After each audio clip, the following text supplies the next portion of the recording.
Assalamualaikum warahmatullahi wabarakatuh. Salam ASN berakhlak.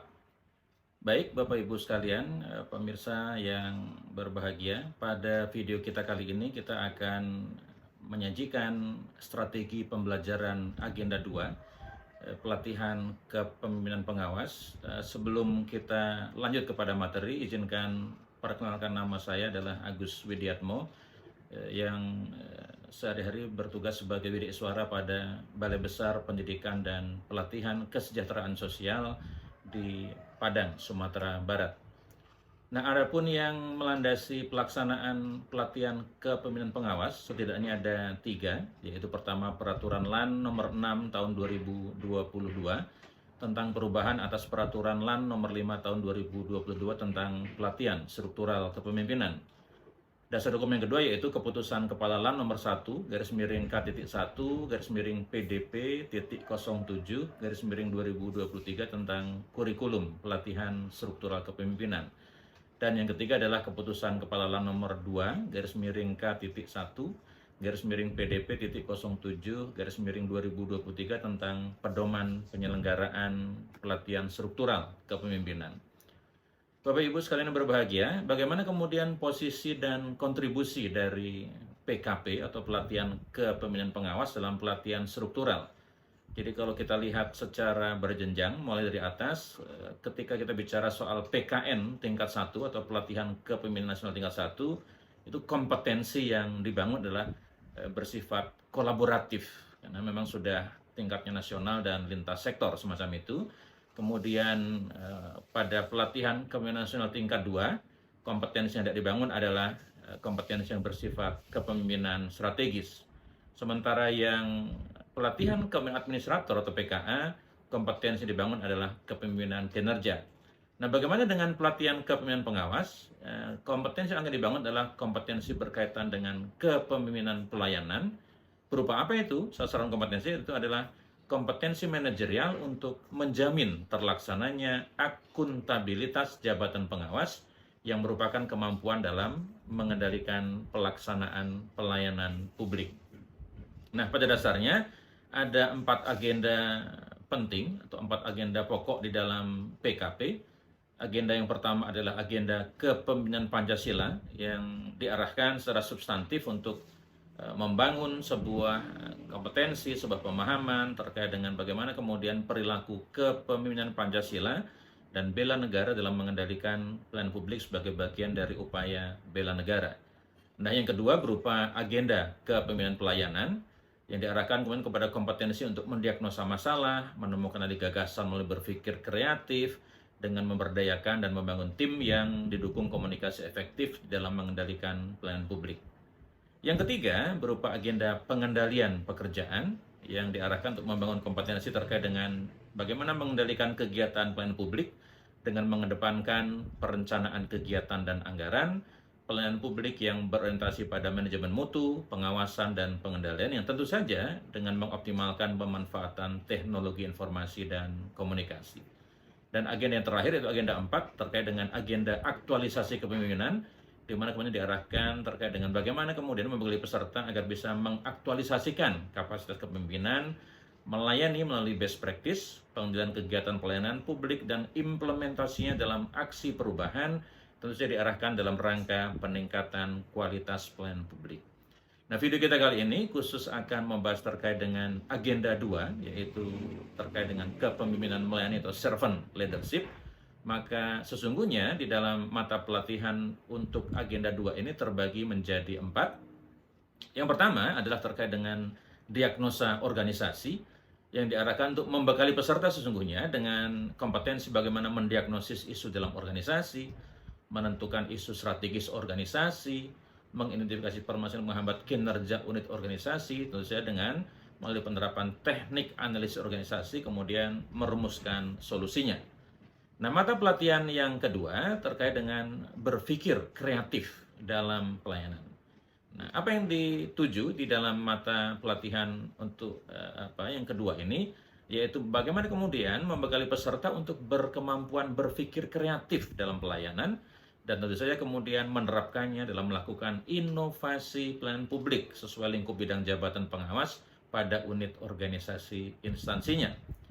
Yang ketiga, mata pelajarannya terkait dengan membangun tim efektif di era normal yang diarahkan untuk kemudian bagaimana peserta bisa dibekali dengan kemampuan membangun tim kerja yang efektif, dan tidak hanya efektif, itu juga partisipatif untuk pelaksanaan kegiatan pelayanan publik yang mengedepankan keseimbangan teknologi dan fleksibilitas. Nah, mata pelajaran terakhir yang keempat yaitu terkait dengan kepemimpinan dalam pelaksanaan pekerjaan, yang kemudian ditujukan untuk membekali peserta dengan kemampuan menerapkan kepemimpinan yang melayani atau servant leadership untuk memberikan pelayanan publik yang paripurna dalam pelaksanaan pekerjaan. Nah, khusus untuk agenda 2 ini, apa yang menjadi tujuan pembelajarannya? Maka diharapkan setelah mengikuti pembelajaran, peserta mampu mendiagnosa masalah dan menemukan gagasan melalui berpikir kreatif. Tentu saja kemudian dalam pelaksanaan nanti bisa dengan memberdayakan dan membangun tim yang didukung dengan komunikasi yang efektif dalam memimpin pengendalian pelayanan publik. Nah, berdasarkan kepada tujuan pembelajaran di atas, maka setidaknya terdapat 4 indikator hasil belajar.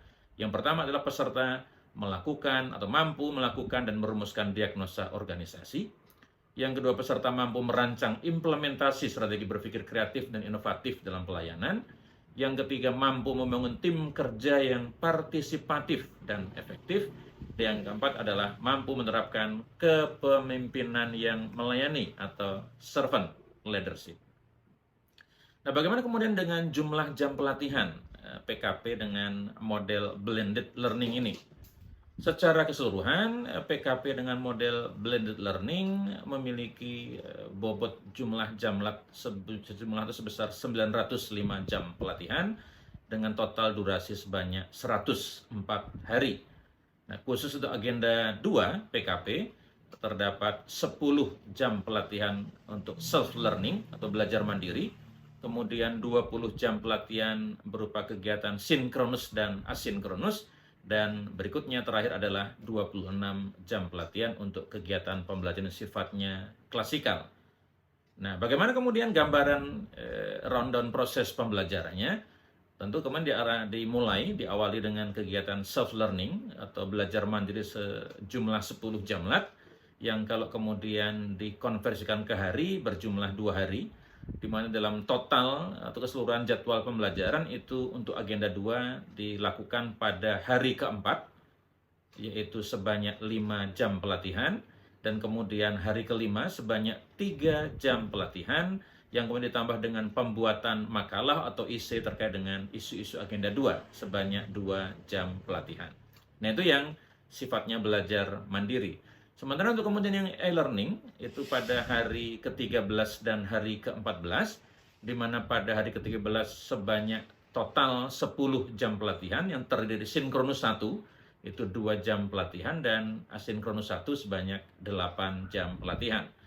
Pada hari ke-14 itu kemudian dilakukan juga kegiatan sinkronus 2 dengan bobot 4 jam pelatihan dan kegiatan asinkronus sebanyak 6 jam pelatihan.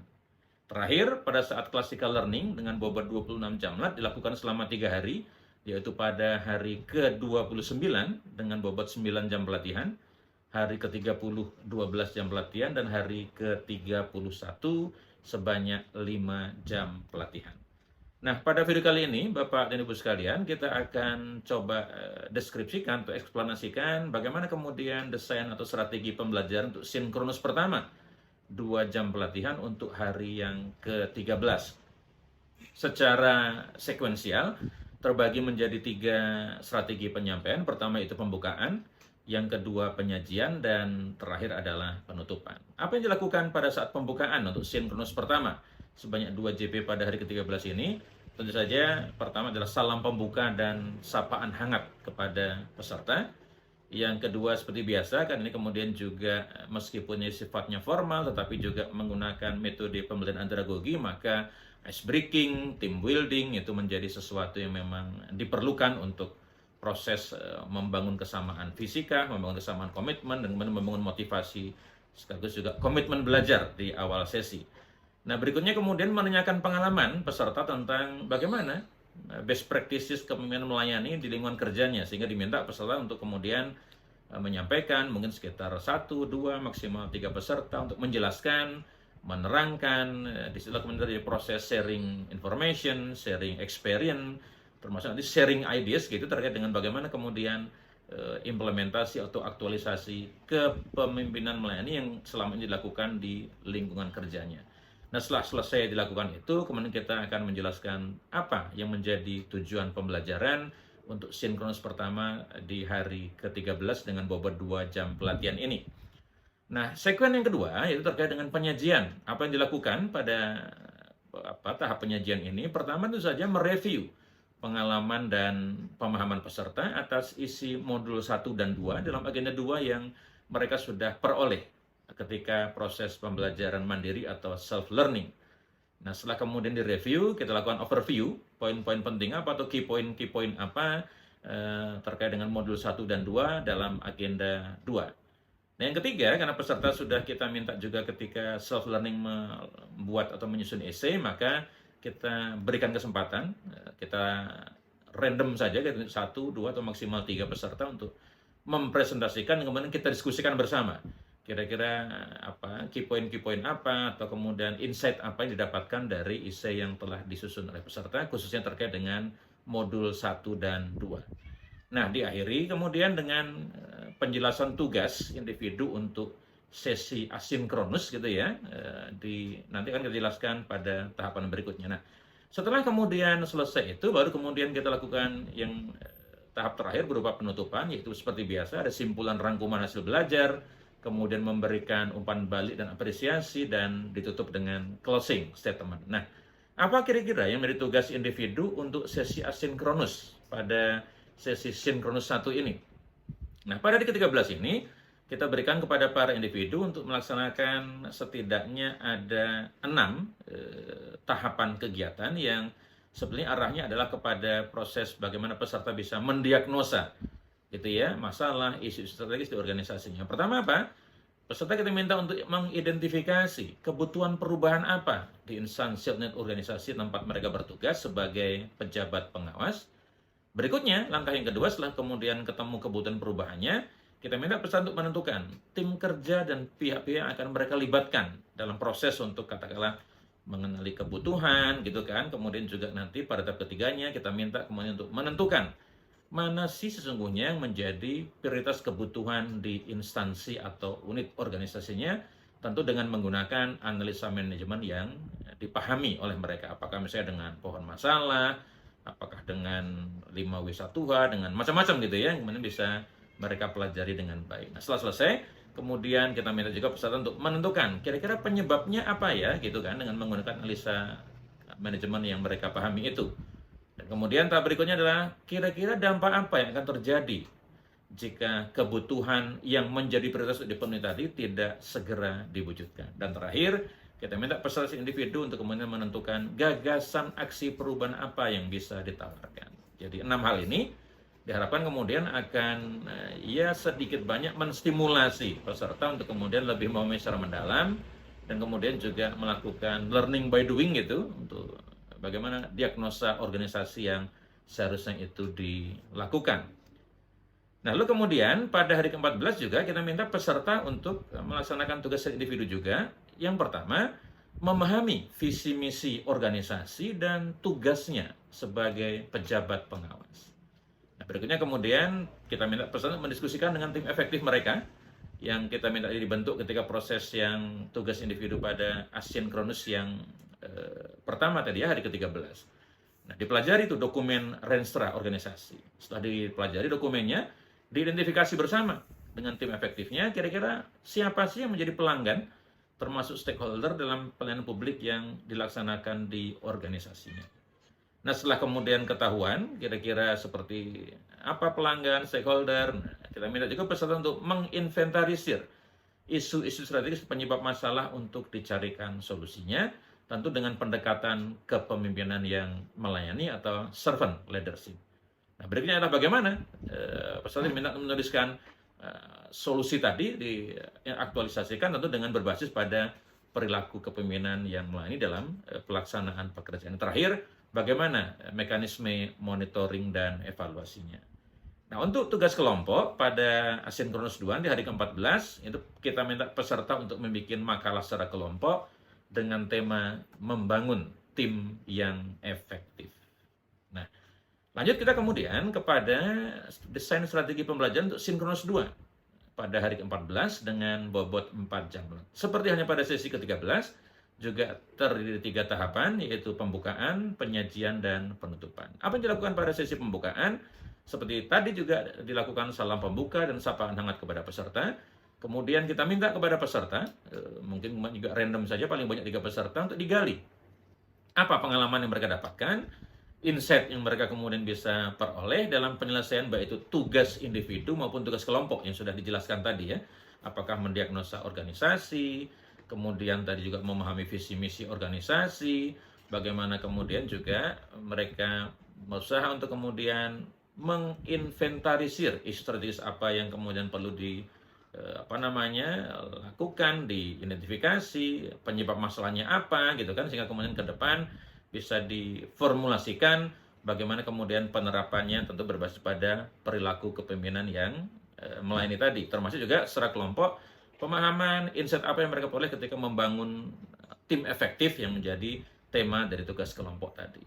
Nah, setelah itu selesai, lalu kemudian kita jelaskan tujuan pembelajaran untuk sinkronus 2 pada hari ke-14.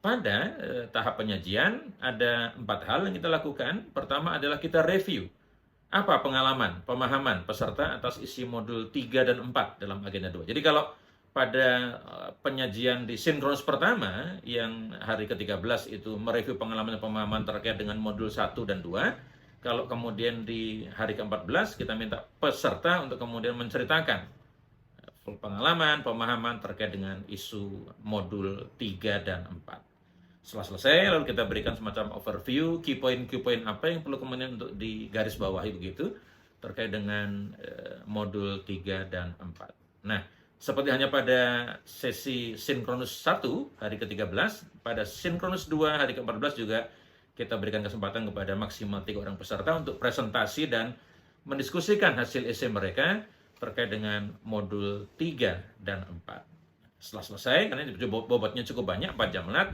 kita kemudian memberikan waktu untuk presentasi maupun diskusi, baik itu hasil tugas individu maupun kemudian tugas kelompok ya. Tadi ada beberapa, mendiagnosa organisasi, menjelaskan visi misi organisasi, menginventarisir isu strategis, bagaimana mengaktualisasikan itu dalam kepemimpinan yang melayani, dan kemudian sampai mekanisme MONEF, dan kemudian untuk kelompok juga bagaimana kemudian membangun tim yang efektif.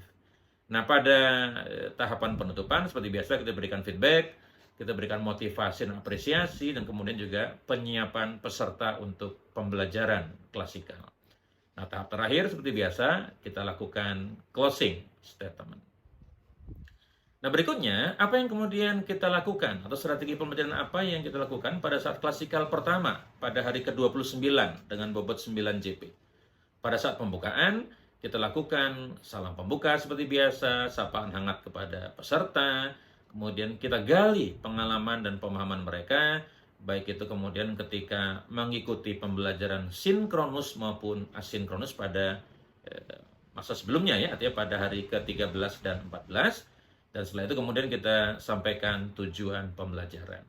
Nah, pada tahap penyajian, pada klasikal pertama hari ke-29 sebanyak 9 JP ini, kita lakukan review pengalaman dan pemahaman isi modul seluruhnya pada agenda 2, yaitu dari modul 1 hingga modul 4. Nah, setelah kemudian kita lakukan review, peserta menjelaskan apa yang mereka peroleh, baik itu kemudian base of knowledge, base of skill, maupun base of value terkait dengan modul 1 sampai 4. Barulah kemudian kita lakukan overview, melihat key point apa ini yang layak, patut, dan perlu untuk menjadi apa ya, sebenarnya perlu di-highlight gitu, khusus terkait dengan agenda 2, termasuk kita kaitkan dengan agenda lainnya, baik itu agenda 1, agenda 3, maupun agenda 4. Nah, pada sesi penutupan, kita lakukan pertama merangkum capaian hasil pembelajaran, yang kedua memberikan umpan balik dan apresiasi, dan seperti biasa yang ketiga dilakukan closing statement. Nah, berikutnya kita masuk kepada klasikal kedua pada hari ke-30 dengan bobot 12 jam pelatihan. Pada saat pembukaan seperti biasa juga kita lakukan salam pembuka dan sapaan hangat kepada peserta, kita jelaskan tujuan pembelajaran, dan seperti biasa juga kita gali juga apa sih pengalaman pemahaman peserta dalam pembelajaran sinkronus dan asinkronus sebelumnya. Nah, pada saat penyajian, dengan waktu 12 JP, kita punya waktu yang leluasa, maka kemudian pertama, kita laksanakan role play kelompok sebagai tim efektif, sehingga dengan dasar atau basis tugas individu, tugas kelompok berupa makalah membangun tim efektif, nah, kita minta mereka untuk kemudian melakukan proses bermain peran, role play, bagaimana kemudian merencanakan, membangun, sampai mendayagunakan, dan memantau dan mengevaluasi bagaimana sebuah kelompok bisa menjadi sebuah tim yang efektif.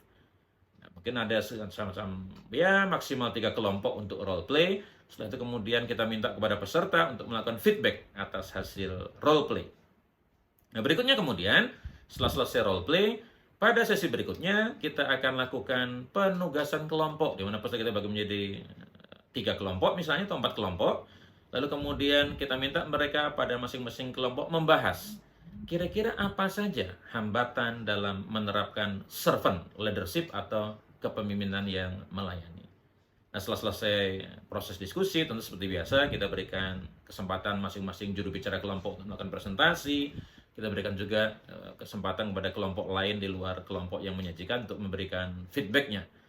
Nah, pada saat penutupan, kita lakukan proses merangkum capaian hasil pembelajaran, kemudian memberikan umpan balik dan apresiasi, dan terakhir tentu saja closing statement.